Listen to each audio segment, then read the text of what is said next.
So I'm getting kind of a late start today. I really hope that I get... My goal for today is to get this car started. It's not going to be drivable. I have way too much work to do, and I'm still missing a couple parts. But I have everything I need to get this thing started. Fuel rails, injectors, balance tube gaskets, coil pack and fuel injector wiring harness, lower rings for the fuel injector, intake gasket, spark plugs, timing belt, timing gears, auto tension, EGR plugs, PCV plugs, thermostat, water pump, fuel filter, valve block, exhaust gasket, Tesla tape. We have to put the exhaust back on. We have to put the power steering stuff back on. We have tons of work to do, but I'm excited. I want to hear this thing started today. So, stay tuned. I don't know how much I'm going to film. I have too much work to do. So, it's actually the next day. The wiring harness took way longer than expected, but there's all the pile of crap that I took off of it. And here is the new wiring harness. So, yeah, everything's wrapped up. Looks really nice. Got all of our new coil pack connectors on, all our new fuel injector connectors on. Everything is ready to be put back on. Last night I went ahead and took this valve cover off because I needed to get the PCV plugs that I'm installing in the back. And as you can see, it actually looks pretty good. Not as sludged up as I was expecting. Just in case anybody cares too, these valve covers, when you block off this rear support, you can use a 5/8 inch freeze plug.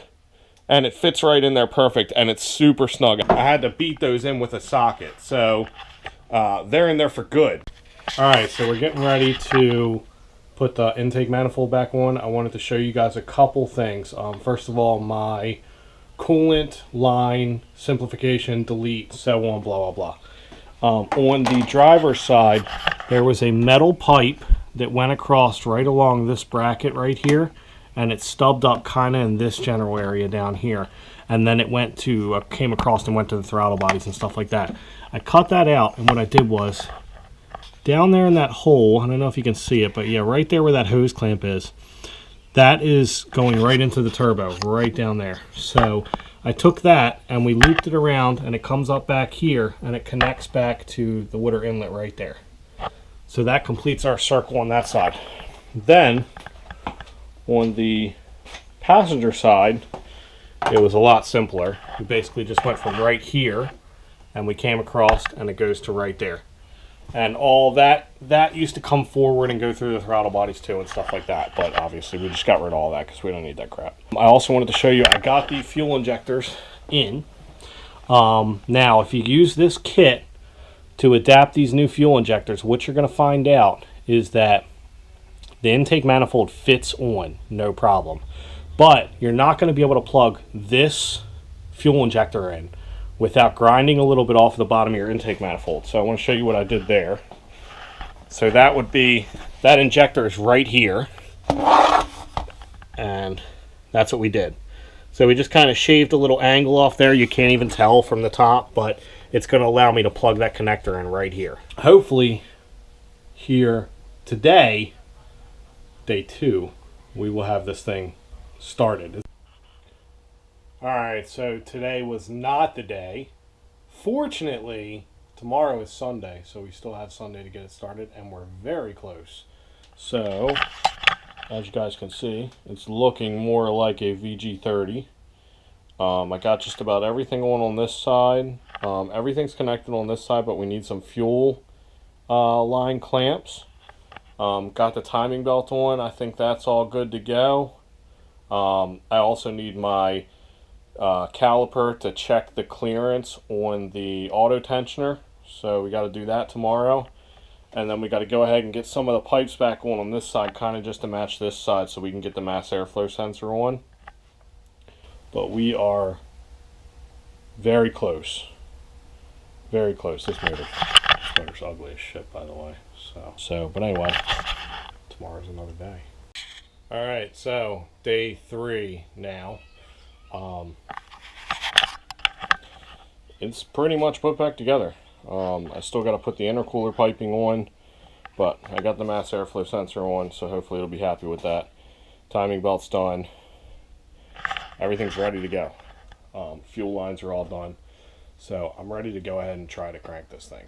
I have never been more nervous to start a car in my car career. So I got the fire extinguisher ready and we're gonna give it a shot.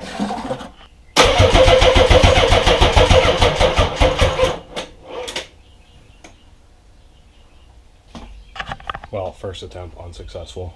Obviously it cranked over. It sounds pretty good, but I think one of my fuel injectors is leaking, so I'm gonna investigate that and we'll try it again in a little bit.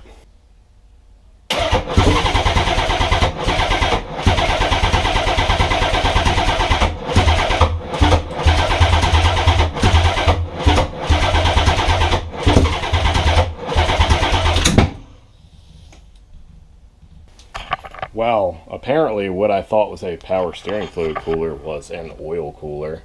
These two lines right here. Whoopsie.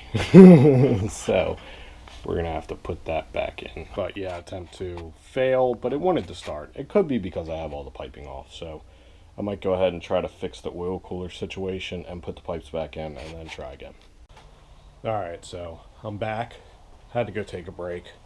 Couldn't get the car started. So we got all of the intercooler piping back on. Intercoolers are just kind of hanging out down there right now.